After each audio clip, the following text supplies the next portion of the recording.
Hello, this is Edith Newmeyer, and I hope you're all doing well, keeping warm, and keeping safe. That's very important.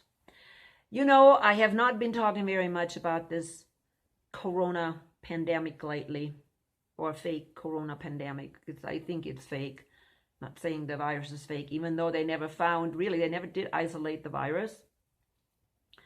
And yeah, I don't deny that people get sick, but they have always gotten sick. And we really don't know for sure what they're getting sick of. If you get paid for taking care of treating corona patients a lot more than for regular patients, all your patients will become corona patients. That's just the way I see it. And there's so much lying going on that we have to do lots of research to really find out what's going on. But if you want to find out really some research, some good things, and not lies that you hear on mainstream media, go to my Facebook group, Great Deceptions of the End Times. And I post a lot of videos there about really the truth, okay? We want to know the truth. We don't want to be deceived. We've been deceived long enough, people, long enough, and not just by our politicians, by our church pastors, church teachers, elders in the church. We've been deceived for so many years, and it is time that we need to wake up and search for the truth. We need to long for the truth, okay? Not only in politics, because we are being so deceived in politics, and people are still not waking up. They're still believing that we have a two-party system in this country, which we don't. And I don't even want to go there, because that is like horrible. And I have done videos about it. So if you want to watch my videos, of course, my videos now are also on BitChute. So if you get this video on BitChute, go to my YouTube channel. I've had a YouTube channel for a long time, and they have lots of videos there on the political situation we're having. But today, I want to talk about Revelation, and I'm going to do the third part today. I talked about the letters to the 7 churches, and I have talked about the 7 seals. Actually, I only talked about 6 seals, because at the end of the sixth seal is when the rapture happens. So that's why I didn't go any further, because I stopped always at the rapture point with both of my videos. The first video ended with the rapture, with all the with the church, not the church age, with the times of the Gentiles being fulfilled through the 7 churches. When the last church was kind of fulfilled, the Laodicea church, that's when the rapture happened. We go there to chapter 4, and we see that the door was opened, and that is when John went into heaven. That's when the church went into heaven. That was the end of the time of the Gentiles, which we see in Luke 21:24. That was the end of the Great Tribulation, which we are going to see today, okay? And we're finding that in Matthew 24:29. When the Great Tribulation is over, the wrath of God starts. And that's why I stopped before the wrath of God, because really, next I wanted to do the wrath of God, but today I will not get to the wrath of God, because I really need to talk about what will happen just before the wrath of God happens. See, that's what we're seeing, of course, in Revelation as well. And I'm trying to get it up, but my computer is so slow. All afternoon, I've been trying to upload a video to YouTube. And you know what? It took me now, it's 4 o'clock in the afternoon, and the video has still not been uploaded. And I think I put it on there around 11 or so. That's how slow things are nowadays. So today I want to really specifically talk about Revelation 7, and it's like the in-between, or just before the wrath starts. God says, hold on, do not pour out the wrath yet. I have to do something before it starts, okay? Because the sixth seal is like an introduction. And at the end, we're seeing that the people on the earth are saying, wow, the wrath is coming, and they're preparing bunkers, and they're getting ready to go into the bunkers because they're saying, the wrath is coming, okay? So then God is saying, hold on, before, you just, create a catastrophic events here on earth, I have to do something first. And that's when he seals 144,000, and we see a crowd in heaven. And that's what we're going to go into today.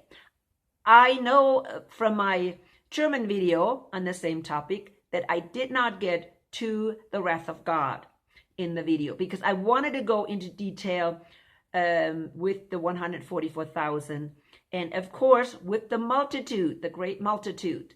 And I want to tell you that much. I'm reading from the NIV, which I'm not always so happy about. I know it, okay? And I'm very familiar with the King James, very familiar. So when something doesn't sound right, I know I will go to the King James. And, I can go there. I can go to the New King James Version. No, that's the AK, authorized. Hey, there's an authorized King James. I didn't even know that one.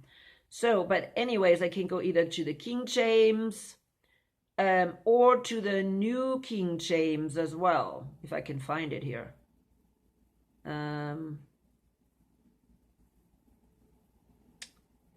Well, I don't see it right now. I don't like to read from the King James. Here's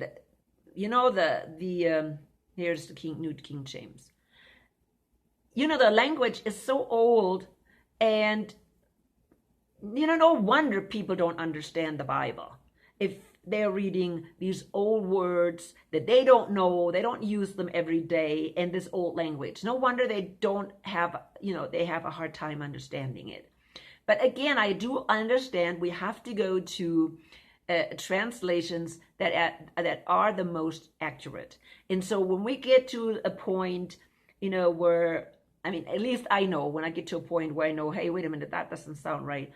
Then I look at many different translations, okay? And I have done that. In my last video, I have shown you that I'm going to different translations. And when that doesn't help, I go to the original text.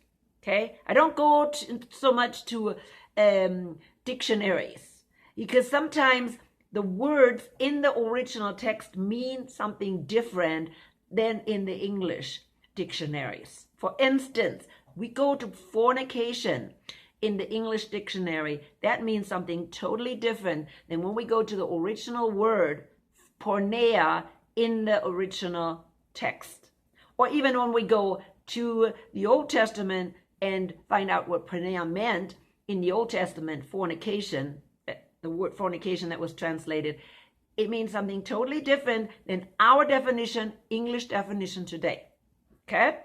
I'll give you one example it's not even in that old definition. I believe that is masturbation or sex before marriage. It's not in the Old Testament under fornication.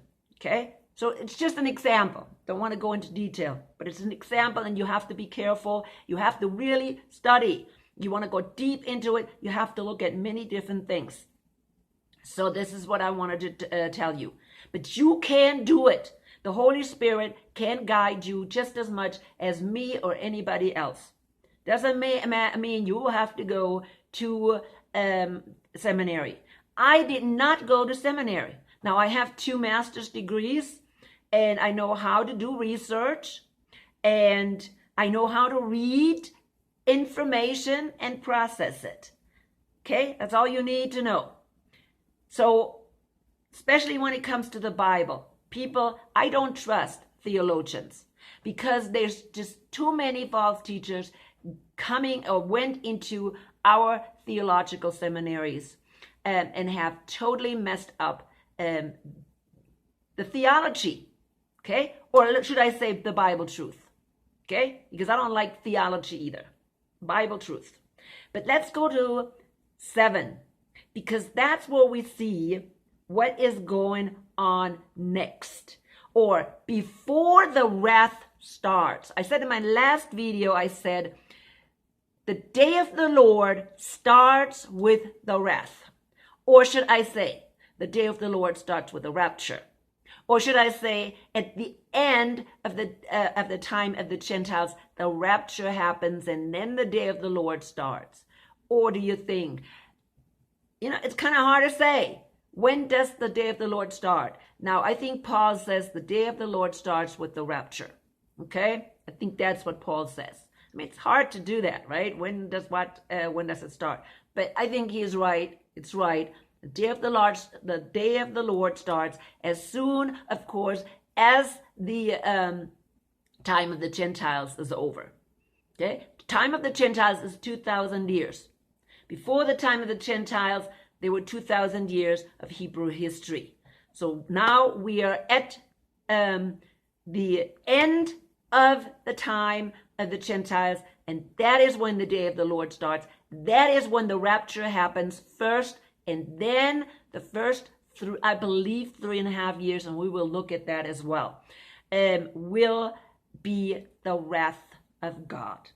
Okay, and we don't get there today because that starts in chapter 8. The wrath of God, really, the detailed description starts in chapter 8. Okay, so today, here we are. After this, I saw 4 angels standing at the 4 corners of the earth, holding back the 4 winds of the earth to prevent any wind from blowing on the land or on the sea or on the trees. Then I saw another angel coming up from the east, having a seal, the seal of the living God. He called out in a loud voice to the 4 angels who had been given power to harm the land and the sea. Okay? They're going to harm the land and the sea. Why? That is the wrath of God. Do not harm the land or the sea or the trees until we put a seal on the foreheads of the servants of our God. Okay? So he is going to put a seal on the servants of our God. Now, who are these servants? He's calling them what? He's calling them servants. In my title, I used 144,000 sealed because that's usually what people say. Okay? People are saying usually, the 144,000. And they assume that's the name of the group of people. No, it's the servants. Okay? And the servants, there are 144,000 servants. Now, right from the beginning, 144,000 is symbolic. Okay? Symbolic number. Look at who is being sealed.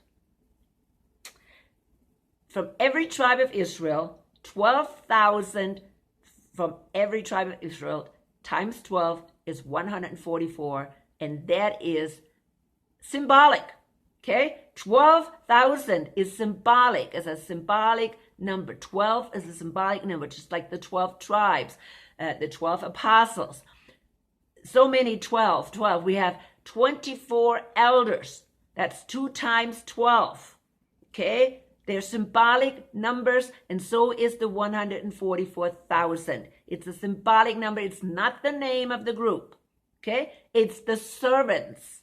Now, remember, are servants the bride? Is that the same thing as the bride? No. So there's really 2 groups. We really have the servants, and we have the bride.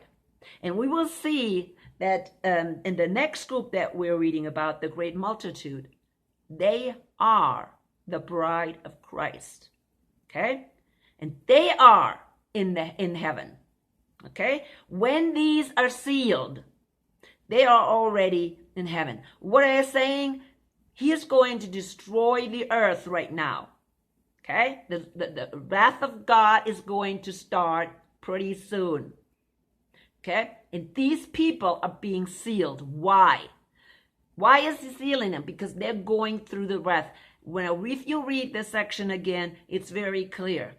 They're not being taken out. They are left behind.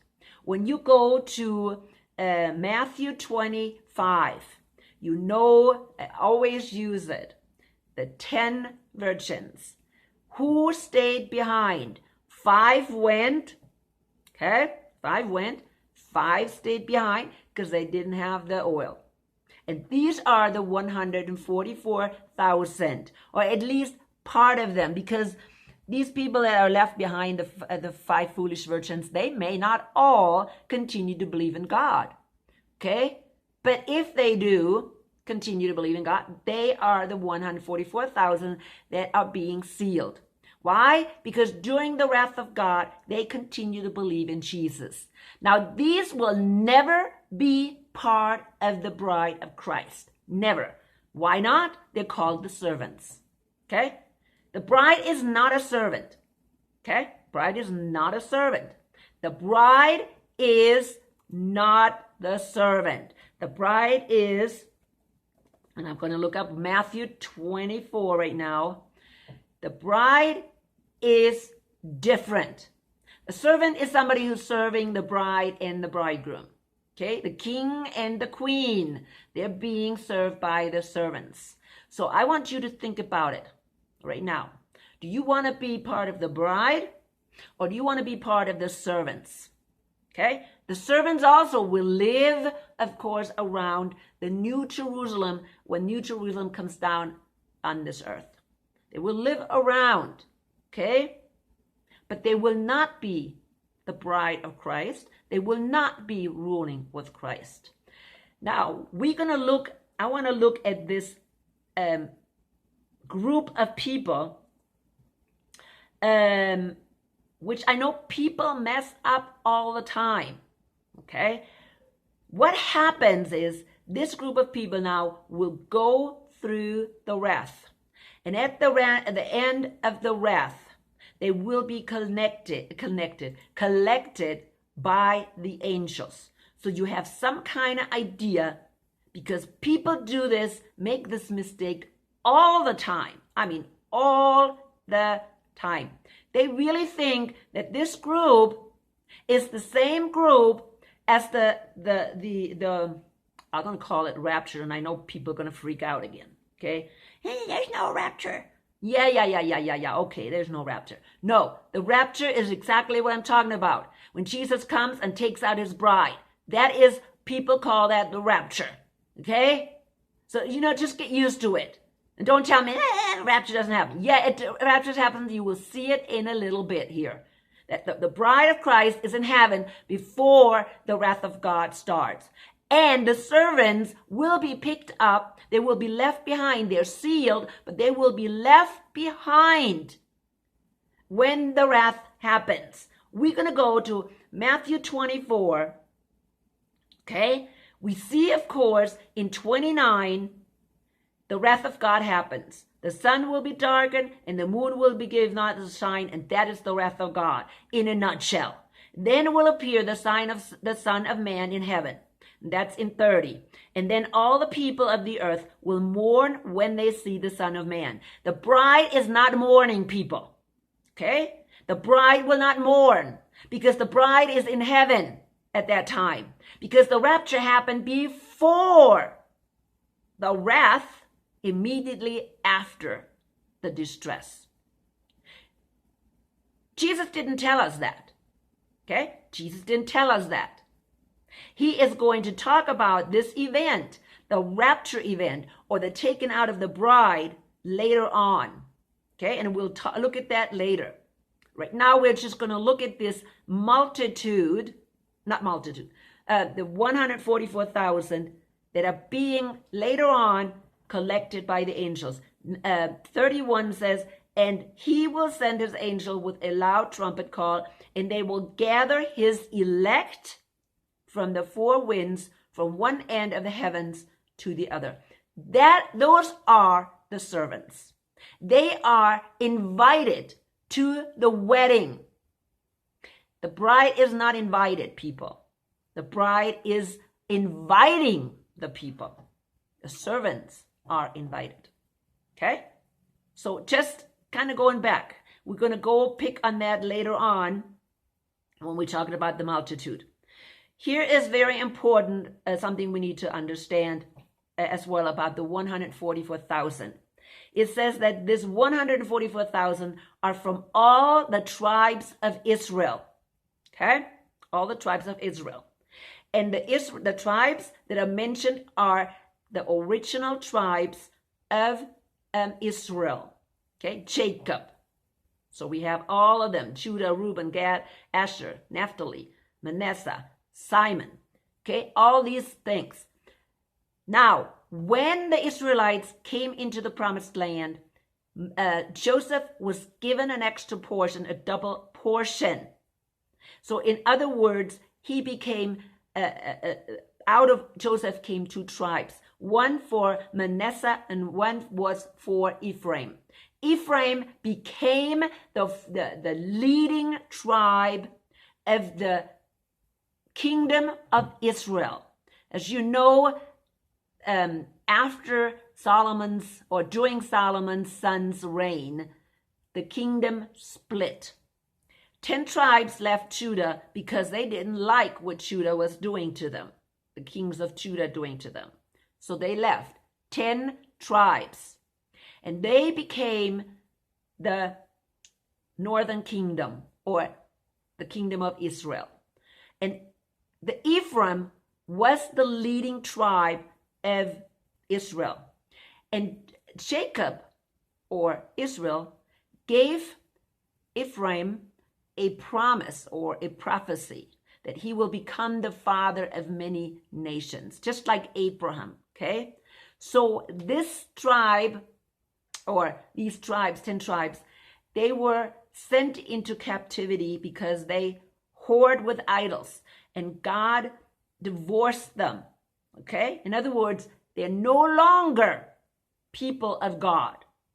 Okay? No longer they were people of God. They were divorced.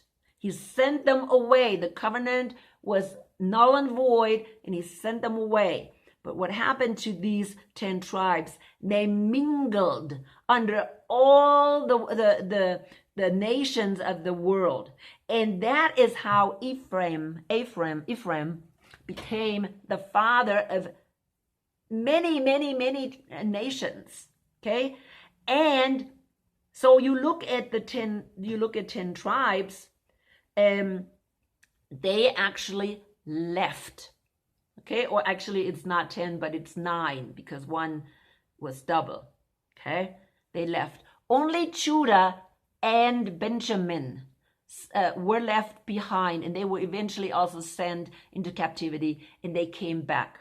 So right now, we still have people that are claiming to be from the tribe of Benjamin and Judah, and they're called Jews.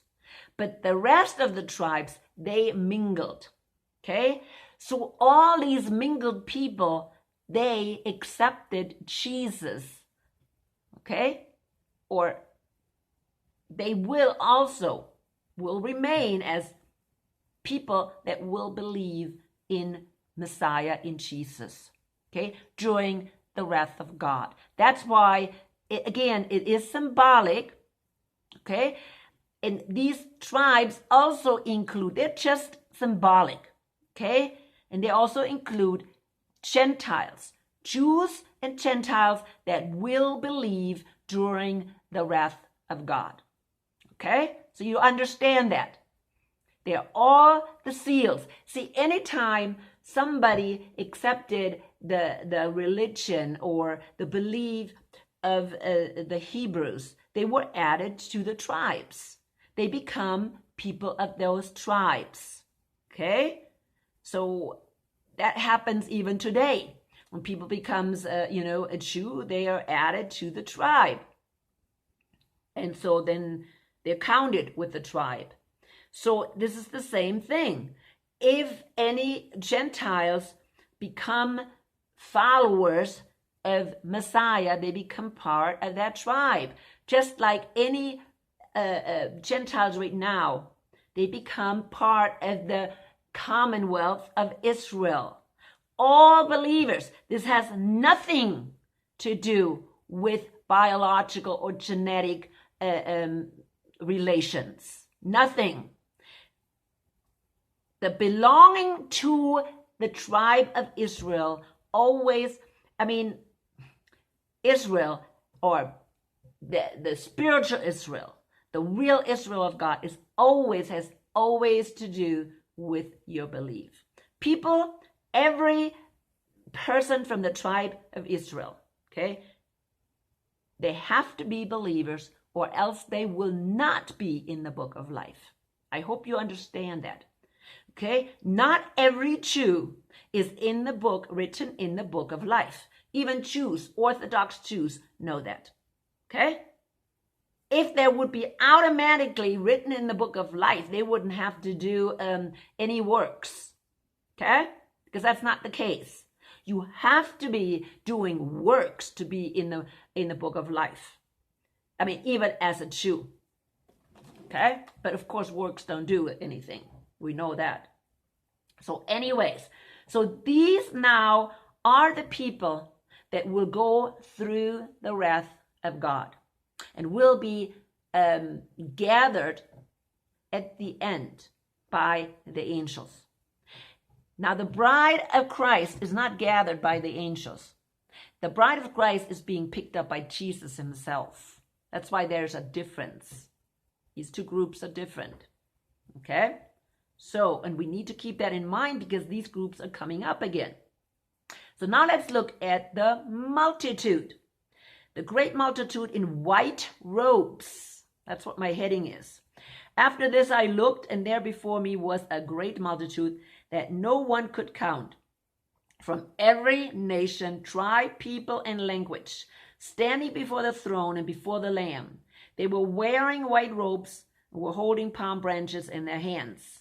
And they cried out with a loud voice, "Salvation belongs to our God who sits on the throne and to the Lamb." Who is this crowd? White robes on. Okay? Come on. And they stand before the throne. Those are, of course, what? The bride of Christ. All of the angels were standing around the throne and around the elders and the four living creatures, and they fell down on their faces before the throne, worshiping God, saying, "Amen, praise, glory." Okay, so we have here the elders as well that we talked about in the last video. Okay, they were symbolic, of course, for the bride. But now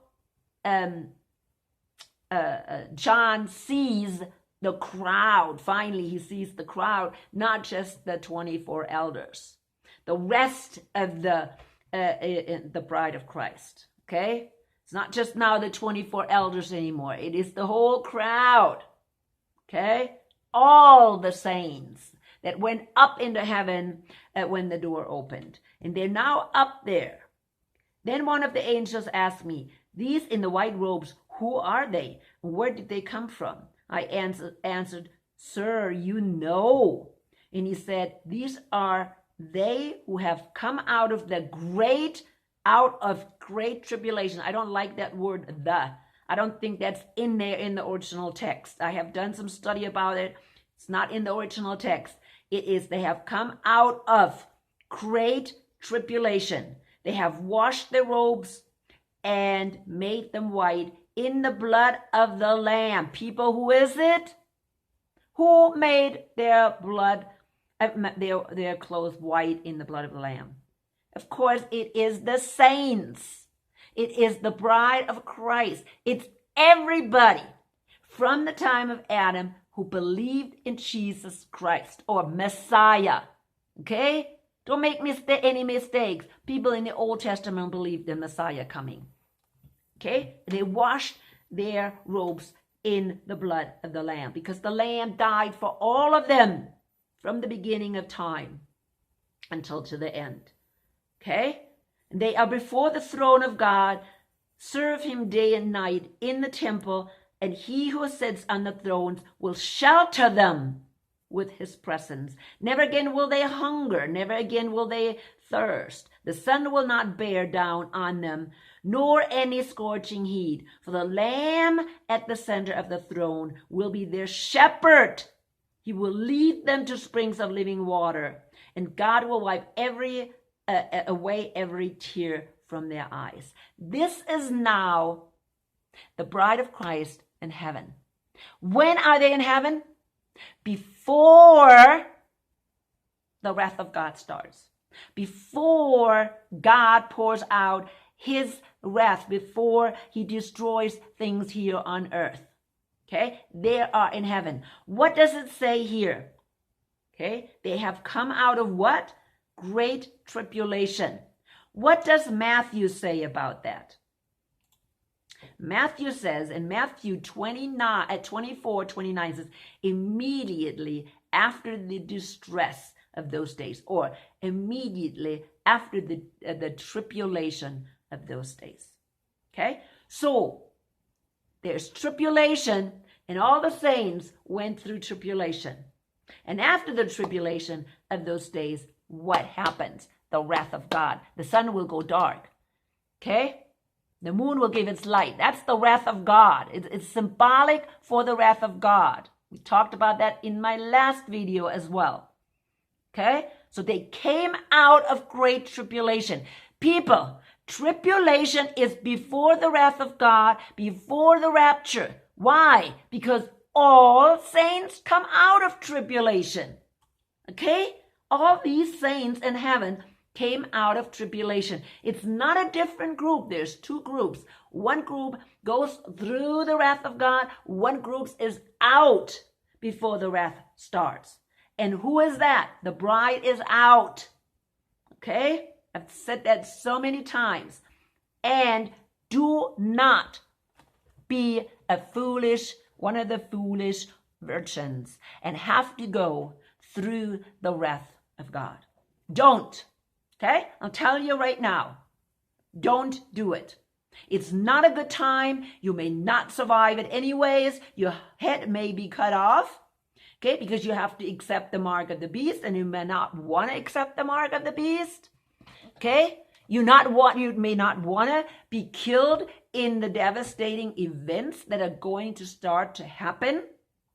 Whether it's poisoning, yes, people are going to be sealed. But the seal is only protecting them from losing their soul. It doesn't protect them from being killed through all the other devastating things that are happening. Okay? If a meteor hits your house, you're going to be dead. You're not going to be alive. Okay? It's just saving you. Okay, saving you that at the end you can be a servant of God. Okay, and not going to be one of the foot people. That's all. And you're going to be part of the marriage supper. You'll be invited to the marriage supper. That's all it's going to mean. You're going to be invited, a guest, not the bride. So you better think about that. You're going to better think about that right now. Okay? So, where are these people taken out? When we go to Matthew, okay, this is what we're seeing. Immediately after the distress of those days, the sun will be darkened. That's when we know, wait a minute, right there is the rapture. The bride that are now in heaven, that we're seeing in chapter 7, are now in heaven, came through the distress of those days and are now in heaven. Now, Jesus didn't talk about that. He didn't say, oh, here, the rapture happened, or the bride was taken out. He does not talk about that until later on. He talks about in 36, but about the day or the hour, no one knows. Okay? And he continues, when the Son of the Man comes, it's like Noah, the time of Noah. And then he says, therefore keep watch, because you do not know on what day your Lord will come. Okay, and then he says, where was this again? When two are in the field and one is taken and the other is left behind. Okay, he says that too. Oh yeah, here it says in 40. 2 men will be in the field and one will be taken and the other left behind. 2 women will be grinding with a hand mill and one will be taken and one will be left behind. That is the rapture. So not until 36 is he talking about the rapture. Okay? Which really happens right after the distress of those days, before the wrath of God starts. Okay? So the day of the Lord, which is 1,000 years, starts with the wrath of God, and before the wrath, of course, the rapture. Okay? So you need to understand this to put things in order. And then next time, I will be talking about the wrath of God in detail. And remember, the saints, or the bride of Christ, the church, will be in heaven. Okay? They will already have their transformed bodies. We see that, of course, in 1 Thessalonians 4. We see that their bodies will be transformed if you're still alive. The people that are dead, the resurrection happens. They will get transformed bodies, not human bodies. Okay? You understand that. They don't get human bodies anymore. These people, the bride of Christ, gets transformed bodies that now are like Jesus's body that he had after the resurrection. And therefore, we don't die anymore. We don't get sick anymore. Okay? That's why. So, but the other people that are still on the earth after the wrath of God, like the servants that we just talked about, 144,000, they still will get sick because they still have a human body. Okay? It's something to understand, and we'll talk about that too. So keep hanging with me, because I will go all the way to the end. This is going to be a long, long, long, long study, because I want to go into detail. And you can go back and look at these things yourself too and compare them. So you kind of know where we are, even with the other things, okay, that, like Paul taught, or even in the Gospels. But I'm coming to the end today. Read these things again, and always let the Holy Spirit guide you. Always, also go to my, Facebook group, because I do post a lot of information, a lot of good information there. I'll see you when I do my next section.